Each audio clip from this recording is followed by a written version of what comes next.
हाँ बच्चों, तो प्रगति इंग्लिश क्लासेस में कल हमने सीखे थे फिगर्स ऑफ स्पीच यानी अलंकार। आज हम करेंगे practice exercise of figures of speech, figures of speech की प्रैक्टिस एक्सरसाइज। ठीक, तो ये सारे जो सेंटेंसेस हैं बेटा, ये जो एग्जाम्पल्स हैं, ये पोयम में से लिए जाते हैं क्योंकि काव्य में ही अलंकार का प्रयोग किया जाता है। अलंकार का कवि लोग किसमें यूज करते हैं? पोयम में। तो देखिए पहला जो एग्जाम्पल है उसे देखते हैं। मर्सी यानी कि दया, drop it at the gentle rain from heaven. दया जो है एक बारिश की, मधुर बारिश की तरह आती है जमीन से नीचे, यानी दया कैसे गिरती है? एक बूंद की तरह। तो ये विलियम शेक्सपियर की पोयम है मर्सी, उससे ली हुई है। तो ये देखिए, इसमें मैंने बताया था आपको सो लाइक एज, इन तीनों शब्दों में से कोई एक शब्द आ जाए तो आप क्या मानना है? इसे सिमिली, क्योंकि तुलना की गई है मर्सी की रेन से, बारिश से तुलना की गई है दया की। तो यहाँ पे फिगर्स ऑफ स्पीच हो गई है क्या? सिमिली। आ गया बच्चों समझ में? 2 मार्क्स की आती है आपके 11th क्लास में, ठीक है। और पोएटिक डिवाइस में 12th में भी पूछ लेते हैं और कॉम्पिटिटिव एग्जाम में भी आती है, जैसे कि मैंने आपको कल बताया था। अब देखिए सेकंड देखते हैं। And having nothing he had all. पुराने टाइम में ओल्ड इंग्लिश में बेटा हैज की जगह यूज होता था हैड, डज की जगह यूज होता था डथ, DOTH। तो देखिए इसकी हिंदी क्या निकलती है? उसके पास कुछ नहीं है और उसके पास सब कुछ है। मैंने बताया था जब विरोधी दोनों शब्द पास पास हो, है ना, तो वहां पे क्या होता है? विरोधाभास। अंग्रेजी में कहते हैं ऑक्सीमोरन। तो ये कौन सी फिगर ऑफ स्पीच हो गई? ऑक्सीमोरन। जहां विरोधी बात दोनों पास पास रखी हुई हो तो वो हो गया क्या? ऑक्सीमोरन।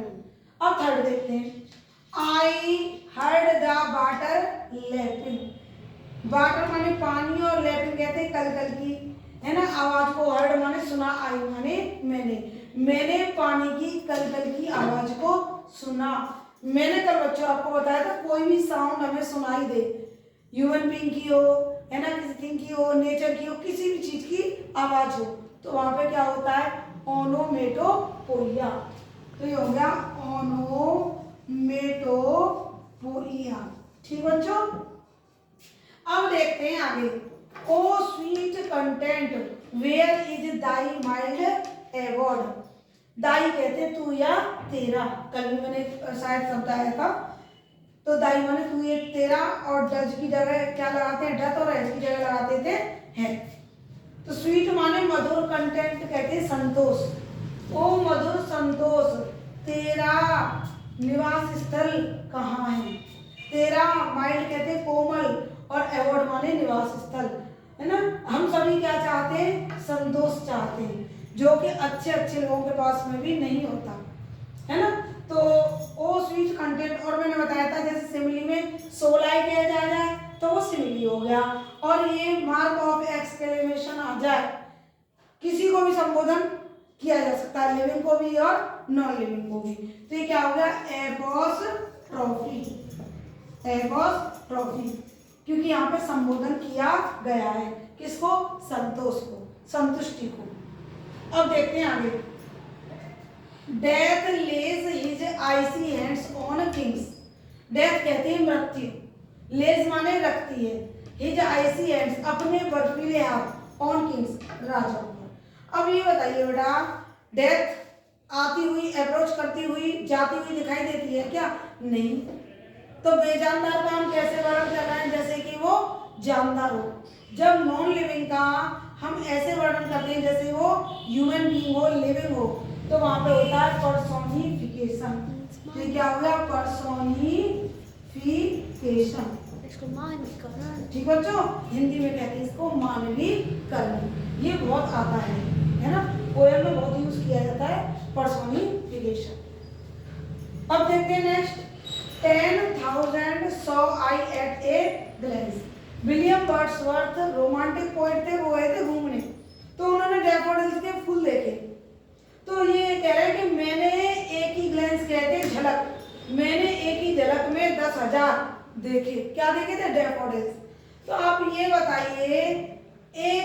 नज़र में क्या 1000 हम देख सकते हैं? नहीं देख सकते। ये क्या हो गया? हाइपरबोल, बहुत बड़े बड़े बोल है, यानी अतिशयोक्ति। उक्ति कहते हैं कथन, अति माने बढ़ा चढ़ा के, बहुत बढ़ा चढ़ा के क्या किया गया है? वर्णन। तो ये कौन सी फिगर ऑफ स्पीच हो गई बच्चों? Hyperbole, hyperbole. I hope students आपको ये समझ में आ गया होगा। और आप कैसे फाइंड आउट करेंगे, कैसे पता लगाएंगे कि कौन सी फिगर्स ऑफ स्पीच है? ठीक, तो मैंने बताया 16 एक आ जाए, सिमिली हो गया, और यहाँ कॉमा या एपोस्ट्रोफी आ जाए तो क्या हो जाएगा? एपोस्ट्रोफी आ जाएगा। और बढ़ा चढ़ा के वर्णन किया गया हो, हाइपरबोल हो जाएगा। और बेजानदार चीज का जानदार की तरह वर्णन होगा तो क्या हो जाएगा? पर्सोनिफिकेशन। तो बच्चों इसे 2 बार आप स्टार्टिंग से लेके एंड तक देखना, ये आपके माइंड में बिल्कुल क्लियर हो जाएगा।